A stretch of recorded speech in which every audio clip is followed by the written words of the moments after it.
Ven, sígueme, 2020, para uso individual y familiar. Capítulo 1. Páginas de introducción del Libro de Mormón.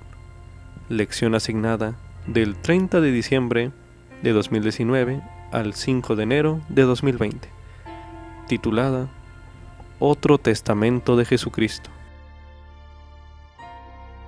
Su estudio del Libro de Mormón será más enriquecedor si comienza usted leyendo las páginas que preceden a Primer Nefi. ¿Qué encuentra en esas páginas que fortalezca su testimonio? Anote sus impresiones a continuación.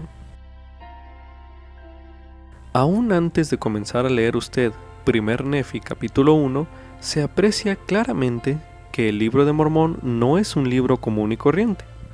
En sus páginas de introducción se describe un contexto histórico sin igual, que habla de visitas de ángeles, de un antiguo registro enterrado durante siglos en una colina, y de un granjero desconocido que traduce el registro por el poder de Dios. El Libro de Mormón no es meramente la historia de algunas civilizaciones de la antigua América. El libro contiene la plenitud del Evangelio eterno, como se lee en la introducción al Libro de Mormón.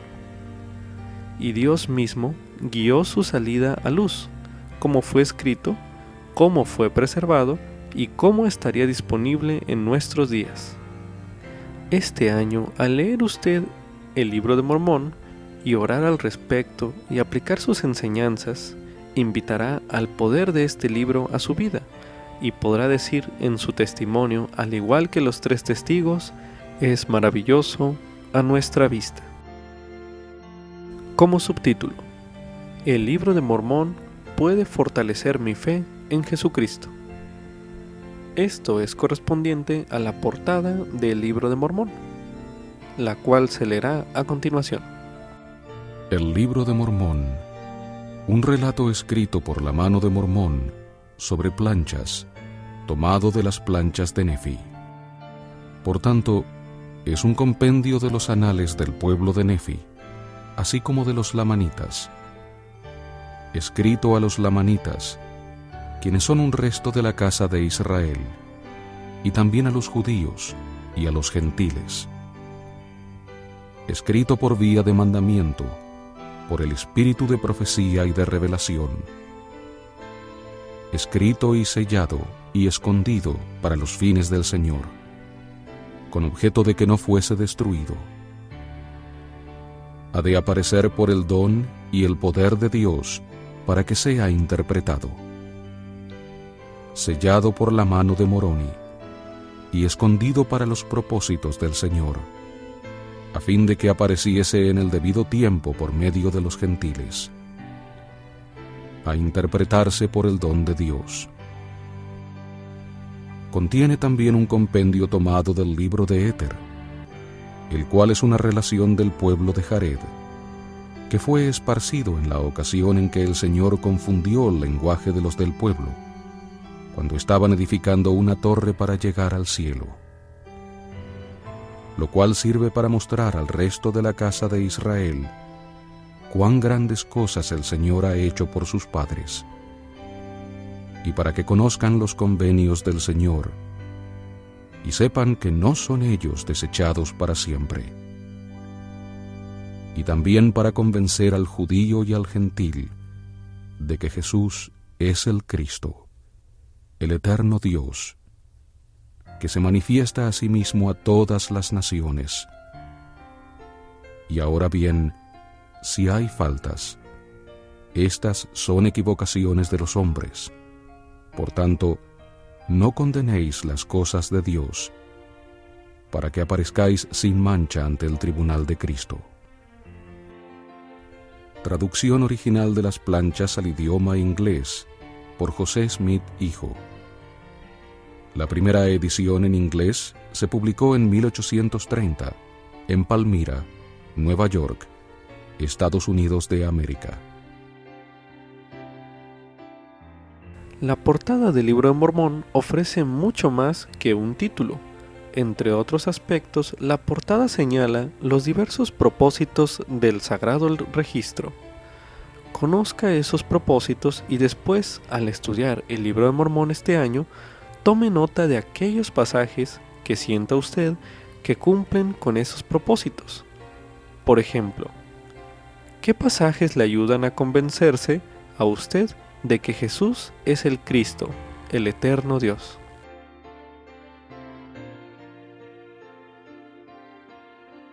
Como subtítulo, el Libro de Mormón describe el plan de salvación. Esto es correspondiente a la introducción al Libro de Mormón, la cual se leerá a continuación. Introducción. El Libro de Mormón es un volumen de escritura sagrada semejante a la Biblia. Es una historia de la comunicación de Dios con antiguos habitantes de las Américas y contiene la plenitud del Evangelio eterno. Escribieron el libro muchos antiguos profetas por el espíritu de profecía y revelación.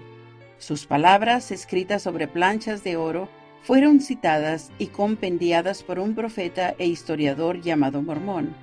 El registro contiene un relato de dos grandes civilizaciones. Una llegó procedente de Jerusalén en el año 600 a.C., y tiempo después se dividió en dos naciones conocidas como los nefitas y los lamanitas. La otra había llegado mucho antes, cuando el Señor confundió las lenguas en la Torre de Babel. Este grupo se conoce con el nombre de jareditas. Después de miles de años, todos fueron destruidos, con excepción de los lamanitas, los cuales se hallan entre los antecesores de los indios de las Américas. El acontecimiento de mayor trascendencia que se encuentra registrado en el Libro de Mormón es el ministerio personal del Señor Jesucristo entre los nefitas poco después de su resurrección. En él se expone la doctrina del Evangelio, se describe el plan de salvación y se dice a los hombres lo que deben hacer para lograr la paz en esta vida y la salvación eterna en la vida venidera. Después de terminar sus escritos, Mormón entregó la historia a su hijo Moroni, el cual le agregó unas palabras y escondió las planchas en el cerro Cumorah. El 21 de septiembre de 1823, el mismo Moroni, para entonces un ser glorificado y resucitado, se le apareció al profeta José Smith y le instruyó concerniente al antiguo registro y a la destinada traducción de este al idioma inglés. En la ocasión oportuna, se entregaron las planchas a José Smith, quien las tradujo por el don y el poder de Dios. El libro se publica hoy en muchos idiomas como testimonio nuevo y adicional de que Jesucristo es el Hijo del Dios viviente, y de que todos aquellos que quieran venir a Él y obedecer las leyes y las ordenanzas de su Evangelio podrán salvarse.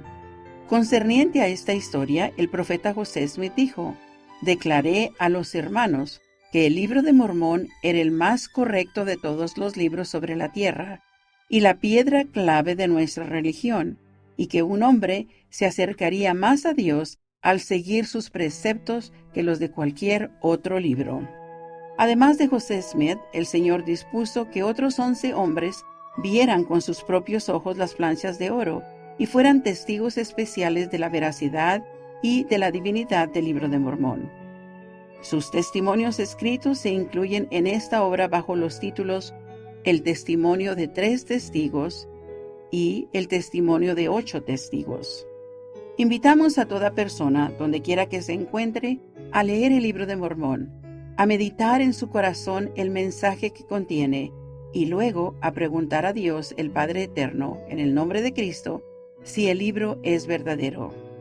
Quienes así lo hagan y pidan con fe, lograrán un testimonio de la veracidad y la divinidad del libro por el poder del Espíritu Santo. Véase Moroni, capítulo 10, versículos del 3 al 5. Aquellos que obtengan este testimonio divino del Santo Espíritu también llegarán a saber, por el mismo poder, que Jesucristo es el Salvador del mundo, que José Smith ha sido su revelador y profeta en estos últimos días, y que la Iglesia de Jesucristo de los santos de los últimos días es el reino del Señor, que de nuevo se ha establecido sobre la tierra en preparación para la segunda venida del Mesías. El plan de salvación es el plan del Padre Celestial para ayudar a sus hijos a llegar a ser exaltados, tal como Él lo es, y experimentar el gozo que Él siente. A continuación leeremos en 2 Nefi, capítulo 2, los versículos 25 y 26, que dicen lo siguiente. Adán cayó para que los hombres existiesen, y existen los hombres para que tengan gozo. Y el Mesías vendrá en la plenitud de los tiempos, a fin de redimir a los hijos de los hombres de la caída. Y porque son redimidos de la caída, han llegado a quedar libres para siempre, discerniendo el bien del mal, para actuar por sí mismos y no para que se actúe sobre ellos, a menos que sea por el castigo de la ley en el grande y último día, según los mandamientos que Dios ha dado. La expiación de Jesucristo hace que el plan sea posible, y cada doctrina, ordenanza, convenio y mandamiento que Dios ha dado tiene como fin ayudar a llevar a cabo el plan. Si desea entender el plan de salvación, no existe otro libro mejor que el Libro de Mormón para leer al respecto, el cual hace referencia al plan de Dios empleando diversos nombres más de 20 veces. Este año, durante su estudio, observe cada vez que se mencione el plan de Dios o se haga referencia al mismo, y lo que el Libro de Mormón diga al respecto. A continuación se hará una actividad que le ayudará a comenzar con esta tarea. Se van a leer ciertas escrituras y se le va a pedir que mientras se leen las escrituras mediten lo siguiente. ¿Qué le indican esos nombres en cuanto al plan del Padre Celestial? Ahora leeremos 2 Nefi, capítulo 9, el versículo 13, donde se menciona: Oh, cuán grande es el plan de nuestro Dios, porque por otra parte el paraíso de Dios ha de entregar los espíritus de los justos, y la tumba los cuerpos de los justos, y el espíritu y el cuerpo son restaurados de nuevo, el uno al otro, y todos los hombres se tornan incorruptibles e inmortales, y son almas vivientes, teniendo un conocimiento perfecto, semejante a nosotros en la carne, salvo que nuestro conocimiento será perfecto. Medite a continuación. ¿Qué le indican esos nombres en cuanto al plan del Padre Celestial? Medite brevemente.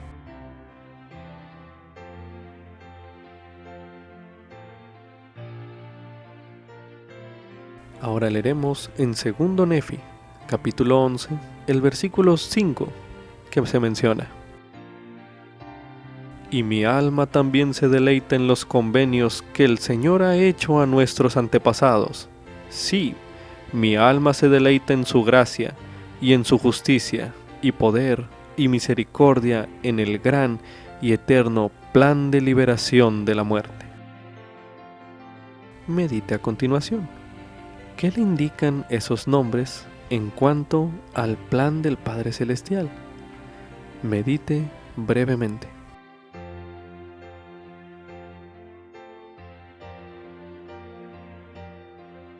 Ahora leeremos en el libro de Alma, el capítulo 12, los versículos del 32 al 34, que dicen lo siguiente: Por tanto, después de haberles dado a conocer el plan de redención, Dios les dio mandamientos de no cometer iniquidad, el castigo de lo cual sería una segunda muerte, que era una muerte eterna, respecto de las cosas pertenecientes a la rectitud, porque en estos el plan de redención no tendría poder, pues de acuerdo con la suprema bondad de Dios, las obras de la justicia no podían ser destruidas. Pero Dios llamó a los hombres en el nombre de su Hijo, pues este era el plan de redención que se estableció, diciendo: Si os arrepentís y no endurecéis vuestros corazones, entonces tendré misericordia de vosotros por medio de mi Hijo unigénito. Por tanto, El que se arrepienta y no endurezca su corazón, tendrá derecho a reclamar la misericordia por medio de mi Hijo unigénito, para la remisión de sus pecados, y ellos entrarán en mi descanso. Medite a continuación. ¿Qué le indican esos nombres en cuanto al plan del Padre Celestial? Medite brevemente.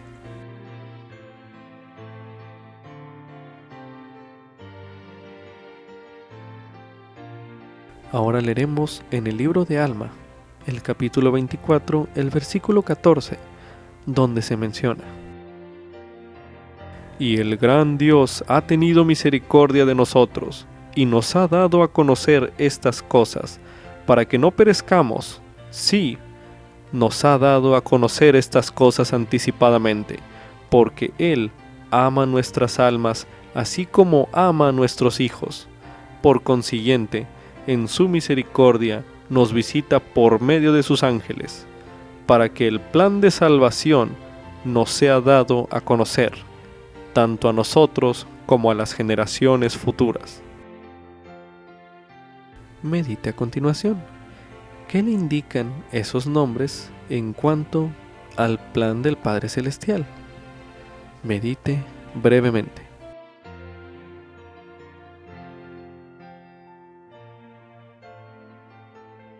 Ahora leeremos en el libro de Alma, el capítulo 41, el versículo 2, donde menciona: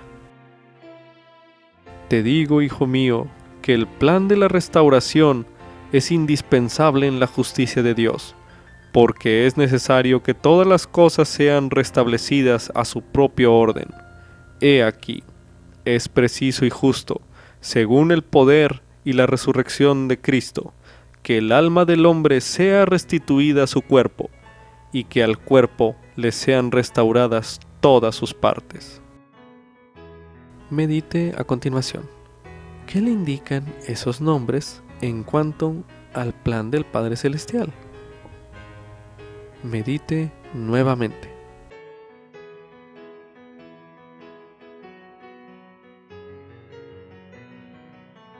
Para finalizar, leeremos en el libro de Alma, el capítulo 42, los versículos del 15 al 16, donde se menciona: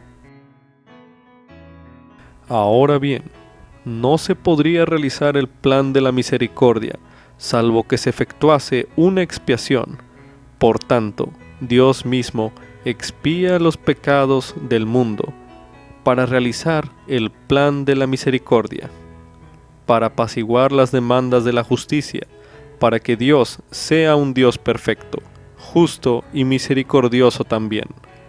Mas el arrepentimiento no podía llegar a los hombres a menos que se fijara un castigo igualmente eterno como la vida del alma, opuesto al plan de la felicidad, tan eterno también como la vida del alma.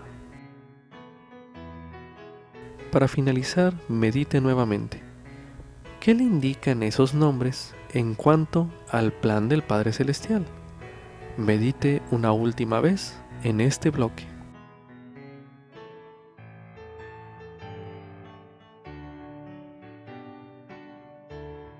Como subtítulo: ¿Puedo ser un testigo del Libro de Mormón? Esto es correspondiente a el testimonio de 3 testigos y el testimonio de 8 testigos. Parte de las páginas de introducción del Libro de Mormón. A continuación se leerá el testimonio de 3 testigos. El testimonio de 3 testigos. Conste a todas las naciones, tribus, lenguas y pueblos, a quienes llegare esta obra, que nosotros, por la gracia de Dios el Padre y de nuestro Señor Jesucristo, hemos visto las planchas que contienen esta relación, la cual es una historia del pueblo de Nefi, y también de los lamanitas, sus hermanos, y también del pueblo de Jared, que vino de la torre de que se ha hablado. Y también sabemos que han sido traducidas por el don y el poder de Dios, porque así su voz nos lo declaró. Por tanto, sabemos con certeza que la obra es verdadera. También testificamos haber visto los grabados sobre las planchas, y se nos han mostrado por el poder de Dios, y no por el de ningún hombre. Y declaramos con palabras solemnes que un ángel de Dios bajó del cielo, y que trajo las planchas y las puso ante nuestros ojos, de manera que las vimos y las contemplamos, así como los grabados que contenían.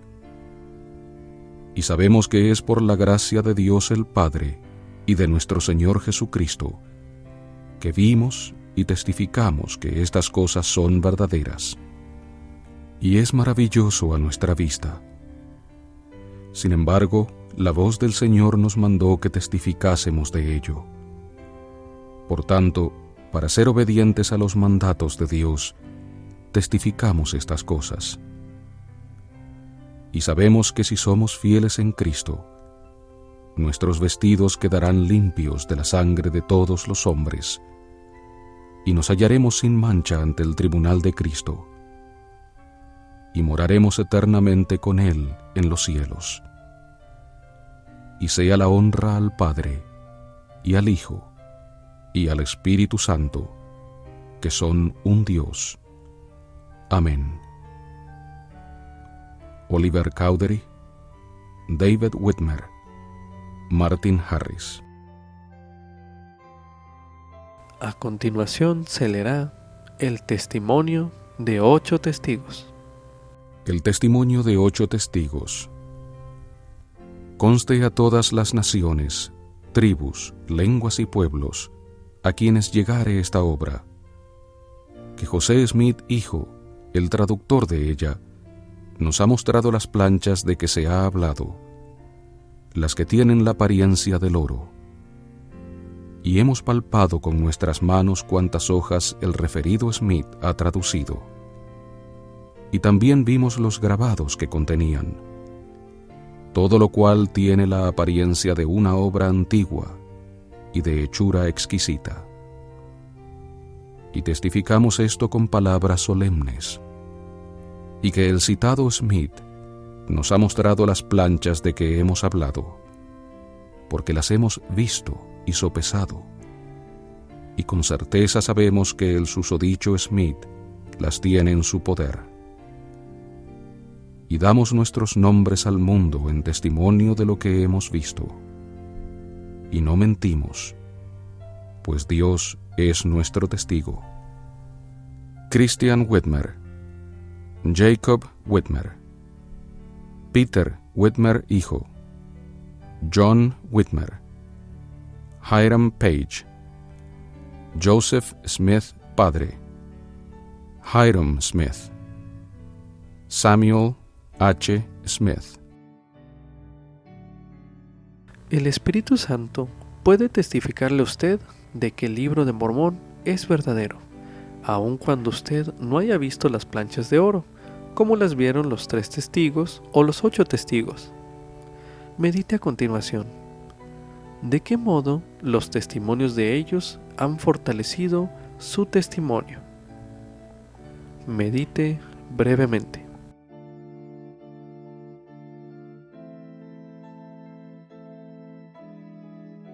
Ahora medite a continuación. ¿Cómo puede usted dar su nombre al mundo en testimonio de lo que sabe acerca del libro de Mormón? Medite una última vez en este bloque.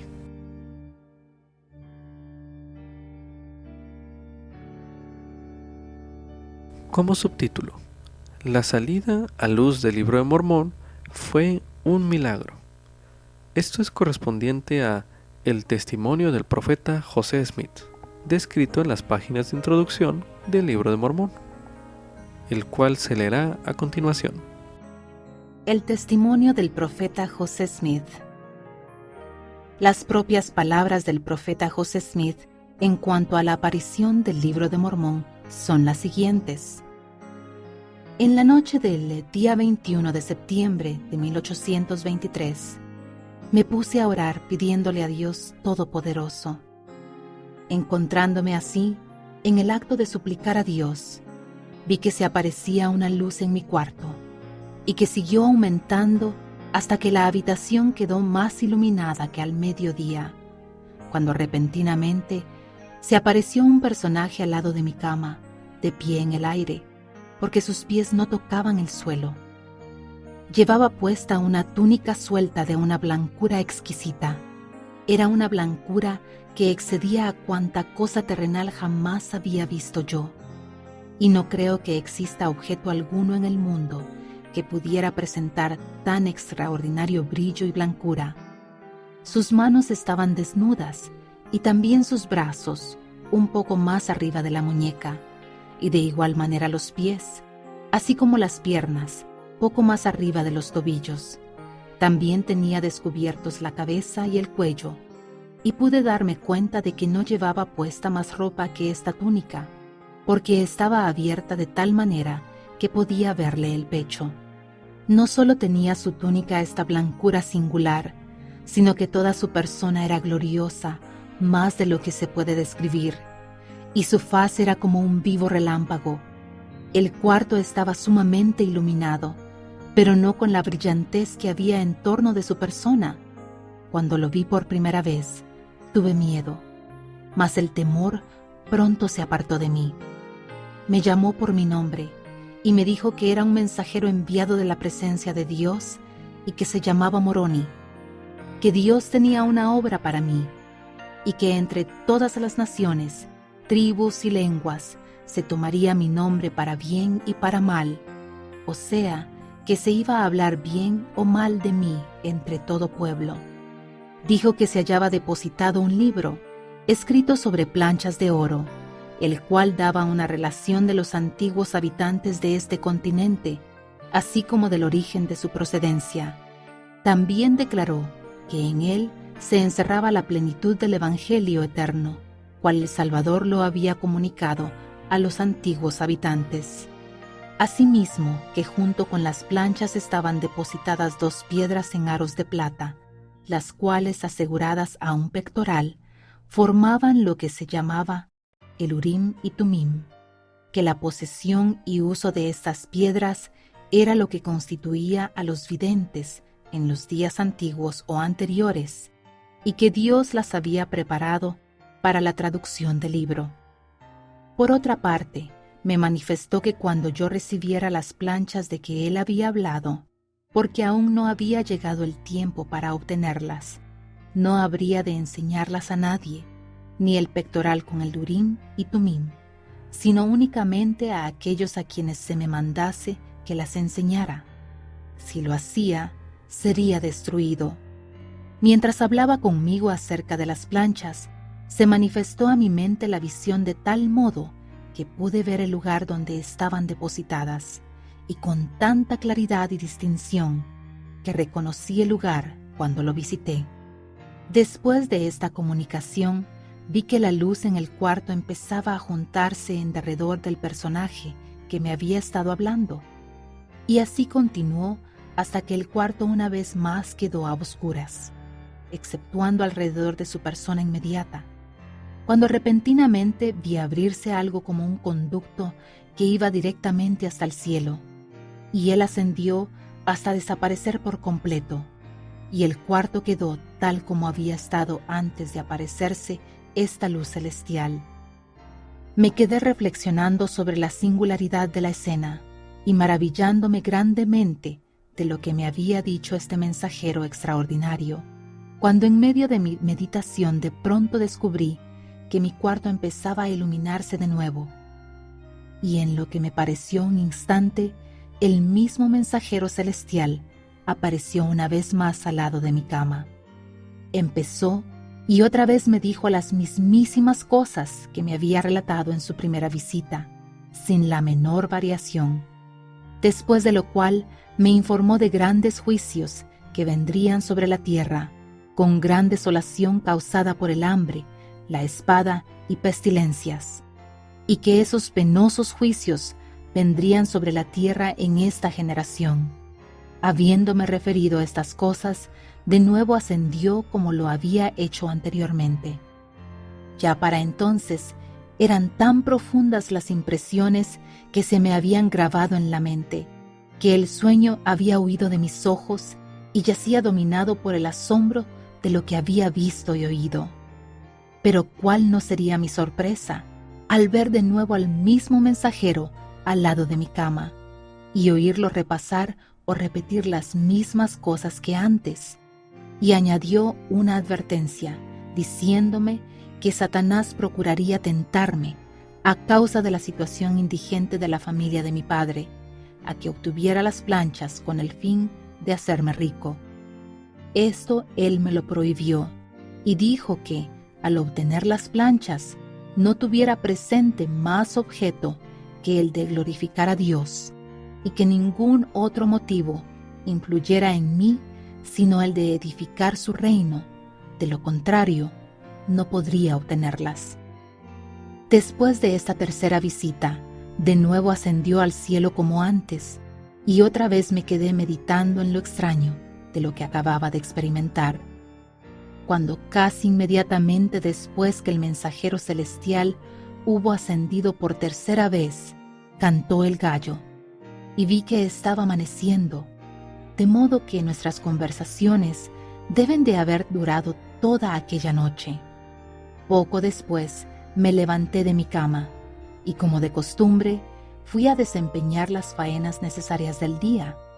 Pero al querer trabajar como en otras ocasiones, hallé que se me habían agotado a tal grado las fuerzas que me sentía completamente incapacitado. Mi padre, que estaba trabajando cerca de mí, vio que algo me sucedía y me dijo que me fuera a casa. Partí de allí con la intención de volver a casa, pero al querer cruzar el cerco para salir del campo en que estábamos, se me acabaron completamente las fuerzas, caí inerte al suelo y por un tiempo no estuve consciente de nada. Lo primero que pude recordar fue una voz que me hablaba llamándome por mi nombre. Alcé la vista y vi, a la altura de mi cabeza, al mismo mensajero, rodeado de luz como antes. Entonces me relató otra vez todo lo que me había referido la noche anterior, y me mandó que fuera a mi padre y le hablara acerca de la visión y mandamientos que había recibido. Obedecí, regresé a donde estaba mi padre en el campo, y le declaré todo el asunto. Me respondió que era de Dios, y me dijo que fuera e hiciera lo que el mensajero me había mandado. Salí del campo y fui al lugar donde el mensajero me había dicho que estaban depositadas las planchas, y debido a la claridad de la visión que había visto tocante al lugar, en cuanto llegué allí, lo reconocí. Cerca de la aldea de Manchester, condado de Ontario, estado de Nueva York, se levanta una colina de tamaño regular y la más elevada de todas las de la comarca. Por el costado occidental del cerro, no lejos de la cima, debajo de una piedra de buen tamaño, yacían las planchas depositadas en una caja de piedra.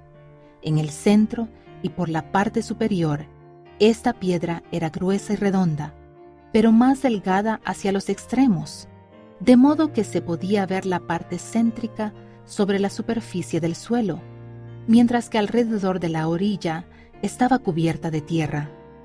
Habiendo quitado la tierra, conseguí una palanca que logré introducir debajo de la orilla de la piedra y con un ligero esfuerzo la levanté. Miré dentro de la caja y efectivamente vi allí las planchas, el Urim y Tumim y el pectoral, como lo había dicho el mensajero. La caja en que se hallaban estaba hecha de piedras, colocadas en una especie de cemento. En el fondo de la caja había 2 piedras puestas transversalmente, y sobre estas descansaban las planchas y los otros objetos que las acompañaban. Intenté sacarlas, pero me lo prohibió el mensajero, y de nuevo se me informó que aún no había llegado el tiempo de sacarlas, ni llegaría sino hasta después de 4 años, a partir de esa fecha, pero me dijo que debía ir a ese lugar precisamente 1 año después, y que él me esperaría allí, y que había de seguir haciéndolo así hasta que llegara el tiempo para obtener las planchas.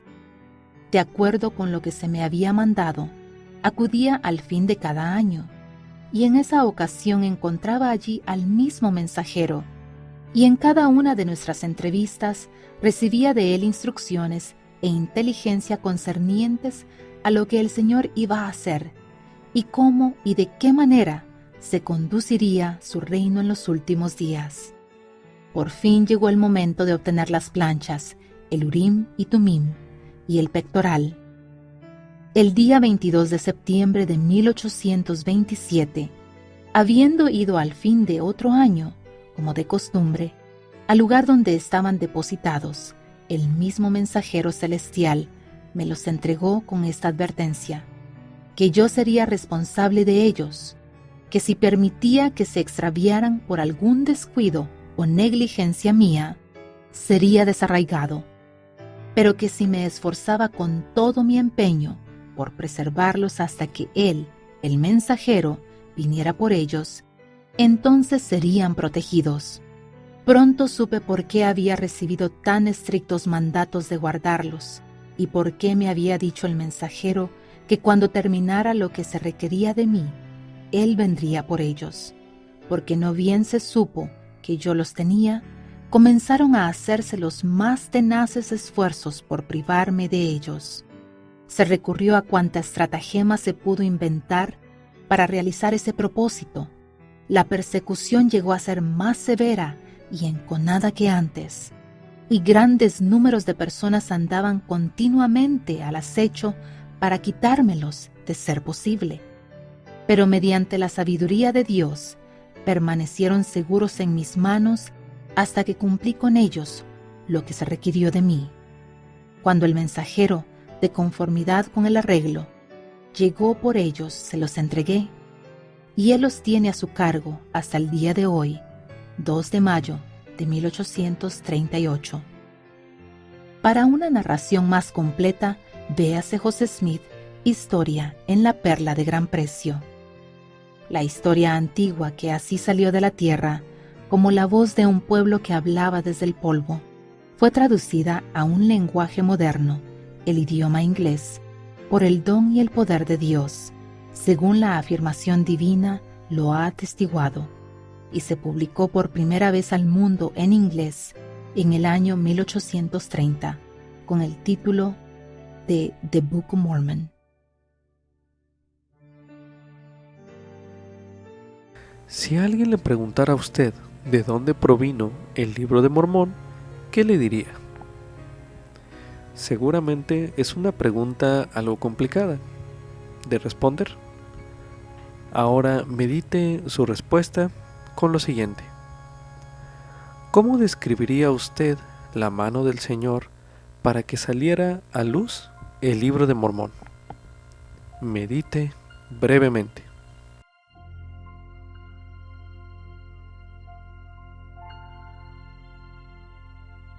Ahora medite. ¿Cómo describió el profeta José Smith la salida a luz del Libro de Mormón? Medite una última vez en este bloque.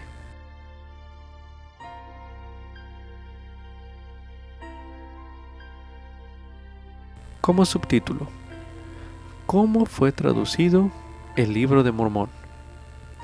Esto es correspondiente a El testimonio del profeta José Smith, descrito en las páginas de introducción del Libro de Mormón, el cual se leyó en el bloque pasado. El Libro de Mormón fue traducido por el don y el poder de Dios. No conocemos muchos detalles sobre el milagroso proceso de traducción, pero sabemos que José Smith fue un vidente y estuvo asistido por instrumentos que Dios había preparado, como fueron 2 piedras transparentes llamadas el Urim y Tumim, y otra piedra llamada piedra vidente. José veía en esas piedras la traducción en inglés de los caracteres que había en las planchas, y leía la traducción en voz alta, para que un escribiente la registrara. Cada uno de los escribientes de José testificaron que se manifestó el poder de Dios en la traducción de esta obra sagrada.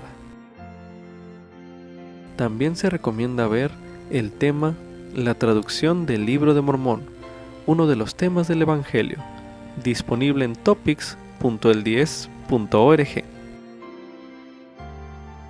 Con esto concluye Ven Sígueme 2020, para uso individual y familiar. Capítulo 1. Páginas de introducción del Libro de Mormón. Lección asignada del 30 de diciembre de 2019 al 5 de enero de 2020, titulada Otro Testamento de Jesucristo.